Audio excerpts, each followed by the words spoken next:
Hello అందరికీ. Egg bonda ఎప్పుడైనా try చేశారా? ట్రై చేయకుంటే ఒకసారి చూడండి. ఫస్ట్ అయితే బాగా ఉడికేసుకున్నాననమాట. వేడి వేడి వాటర్‌లో నుంచి ఎగ్స్ తీయాలంటే కష్టం కదా! అందుకే ఫిల్టర్‌తో తీసాననమాట. తర్వాత ఎగ్స్‌ని తొక్కంతా తీయడానికి చాలా కష్టం వేడిగా ఉన్నప్పుడు. అందుకే ఇలా గ్లాస్‌లో వేసి ఇలా అన్నామంటే చాలా ఈజీగా వచ్చేస్తది తొక్కంతా ఎగ్స్‌ది.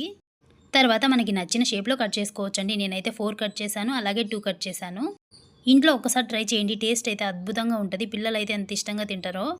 మా బాబు కోసం రోజు ఒక రకం చేయాలనుకుంటా స్నాక్స్ నేను. వాటిల్లో ఇదొకటి. తర్వాత ఉప్పు, కారం, వాటర్ వేసేసుకొని శనగపిండినైతే ఈ విధంగా కలిపి పెట్టుకున్నాను.